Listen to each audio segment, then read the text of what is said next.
guys, welcome back to our channel. Super happy to see everyone here. Guys, I'm so excited for today's episode. This is the part 2 of our Mugler vlog. For today, we are going to unbox what we have purchased at the H&M x Mugler collaboration. So I'm so excited. Finally, I will be able to reveal what we got. Plus also, I'm going to share my experiences with our shopping adventure. So guys, if you want to know everything what we purchased and hear about our shopping experience, please make sure you watch until the end of our episode.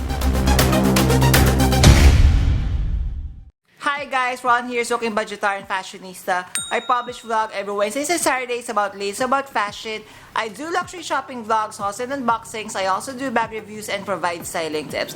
I'm inviting you to please join our ever-growing fam. There's a cute little icon here, so please click on this one so you can easily subscribe and be a member of our growing luxury addicted family. Please like and share this video and follow me on my new Instagram account, that's at Ramirafy2, for daily updates and styling tips coming from me. Alright, so let us start with the unboxing. So just a quick story. So guys, I have posted the part 1. I'm going to link it on the description box below, so please do check it out. So when we went to the grand launching of the Mugler x H&M shopping party, I was pleasantly surprised because I always knew that there would be a time limit if you're going to these kinds of collaboration shopping party. However, for this one, there is none. So that is why, if you are going to notice on our shopping vlog, I was able to take my time and I was able to take a video of most of the items that were stocked on that day. So I was so happy. And yeah, so let's move on to our unboxing. So if you have noticed guys, when we went there, I went directly to the accessories because when I have done these vlogs before, I knew that I wanted to get a piece of jewelry from this collaboration because I feel that it's very artisanal and it's very me. So the very first accessory that I got, so this one is from me. So this is the paper bag, by the way guys, if you haven't seen the paper bag. So it says Mugler x H&M. So there. Anyway, so let's start with the accessory. So here is the accessory. So it came with this very beautiful box over here. And this is the price that I got it from, if you could see it, but this is how it looks like. So are you ready? So this one guys, I'm so excited. 3, 2, 1. Here she is. So it is the teardrop shaped earring. So it is made of brass. So let me just read what's at the back portion. So it says here 98% recycled brass and 2% glass, and I believe the glass that it is referring to would be this crystals over here, and then this part over here would be the 98% recycled brass, which again I am so happy and very excited. Let me try it because I haven't tried this one. One moment. There guys, so I was able to try on just one.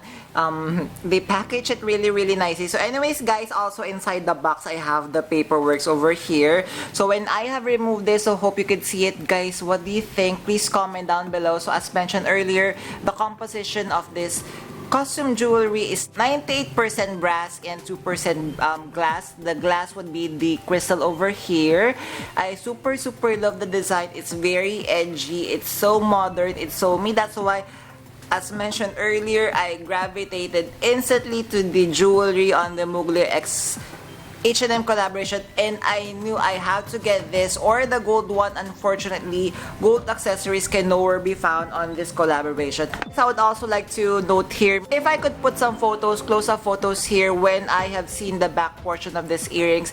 There is a Mugler engraving, which is very nice. So here are other accessories that we got. So actually, these accessories are not mine. These are Yen's.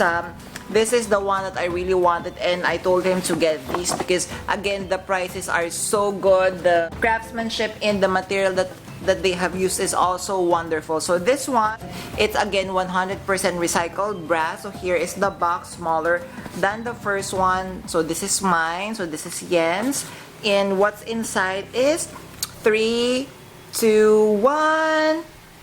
Shana! So it is the silver star earring. So this one, so they have 2 silver star earrings. One, the smaller one, is a clip-on, and the bigger one is a you need to have pierced ears to be able to get this one. So this one I am not going to try it, but you can just imagine if I'm going to wear this, it would also be super fabulous and super edgy, fashion forward. But I'm going to put a photo of a model wearing this very beautiful earring. So this is the second accessory. And the last accessory that we got, this is also actually another option that I was thinking when we were at the collaboration. So this is the box. I love the box. It's very different. This is the price of this one is a little bit higher compared to the other two. So this is again the medium box, and then we have this one. I love the signature of Mr. Terry Mugler over here. So are you ready? Let us unbox. 3, 2, 1. Here she is. There you go, guys. Again, the composition of this one, let me just check. Oh wow, so this is 100% recycled brass. What I love about recycled brass, because they are non-tarnished metal, so definitely the material is not going to fade or not going to tarnish, and definitely you could wear this for a very, very long time. So again, I'm not going to wear this anymore. I'm just going to put a photo of a model here wearing this one, but I super love this one because these two I love. Actually, when I said this is my first choice and this is my second choice, and I told myself if for example I would not be getting the teardrop shaped earrings, I would be getting this one because she is so amazing. So now let us move on to the other ready to wear pieces that we got from the collaboration. Alright, so let's move on to the ready to wear. So before I unbox what I got from the Mugler X H&M, I would be unboxing Yen's first. So again, I've asked his permission. I told him that I'm going to share it with our fam here, and he happily said yes. So he got 2 pieces of ready to wear from the collaboration. Let me just get the first one. So the very first one that he got would be this. So this is the black t-shirt. So as you can see, the size of this one, I think this is large. I'm not really sure. So anyways, I did not try on the t-shirts for me personally or anything like, for example, the hoodies, because that is not my style. And with the shirt, previously I bought from Moschino in the Giambattista Valley. Unfortunately, I am finding myself not wearing those t-shirts because I feel the material that they are using is very thick and not suited for the hot weather here in the Philippines. But anyway, this is the shirt that Yen purchased. As you can see here, very, very beautiful. It has this 2-star Mugler diagram, and it has the Mugler logo over here. And then at the back, so this is the back part. So this is good for like, you know, everyday or casual errands. So what do you think? This is the very first one that he got. Again, I'm just going to put some photos here so you would have an idea how it looks like when worn by a person. And the second piece that he got, let me just get it for you. So anyways, guys, also Mugler and H&M gave us freebies. So before other collaborations, they would also give us freebies. And these are the freebies that they gave us. So it is the Angel Elixir Perfume by Mugler over here. And although this is not open yet, I could really smell it, and it really smells good. So I'm going to try this out really soon because I'm so interested. If this is the mix is an elixir, so meaning it would stay on your body for a very long time. So I wasn't able to ask, like for example, the 100 ml, like what is the price on this one, but this is their giveaway for us. He gave one for Yen and one for me. So the second ready to wear piece that Yen got, this one I love more compared to the black t-shirt. And what he got is the see-through t-shirt over here. As you can see, can you see me through, guys? So the see-through t-shirt with the star detail on the entirety of the t-shirt. So front, back. Again, I'm just going to put some matchas here so you could see how it looks like. So this one is a little bit pricier. So this one, I believe, is a lot higher compared to the t-shirt. And what I'm thinking, the reason why it's much more expensive, because as you can see here, so it's made of like mesh tulle, and the stars are made of like velvety material, so you could actually feel them. in, I believe it's the same pattern that they have used for shirts like this that has crystal on it. I wasn't able to see the shirts that has crystal both on the women's and the men's version of this one, but I was able to see pants. I'm going to put it over here, but definitely I wasn't interested with the crystal embellished pants. I was interested with the t-shirt like this. I believe Cassie got one for the women's with this design. So what do you think of Yen's t-shirt? Kindly comment down below. Alright, so now it's my turn. So guys, OMG, so a little bit short story time. So honestly, with the Mugler collaboration, I was checking on the ready-to-wear pieces before it got launched. They put all the pieces at the H&M website and I was able to check what I could purchase. So I've seen the t-shirt, I've seen the pullovers, I've seen the bodysuit, the gloves, the pants, everything. And to be honest, I love the collaboration. Unfortunately, I wasn't really tempted with ready-to-wear. I feel some of those ready-to-wear are a little bit, you know, bland for my taste, and some I feel I could actually design and create myself. I have tried a couple of pieces from the collaboration. So the very first one that I've tried is the sleeveless top with the corseted detail over here. So I'm going to put a short video here if you haven't seen my part 2. And also I've tried on, second ready-to-wear piece that I tried on is this very beautiful bodysuit, which again I was so surprised. So guys, before we unbox, could you comment down below what do you think I got from the two? Is it the sleeveless tank top with the corset detail, or did I get the Mugler bodysuit? Alright, so now let us do the reveal. So before we complete the story time, I got the 3, 2, 1. So it's black. Do you have any guesses, guys? It is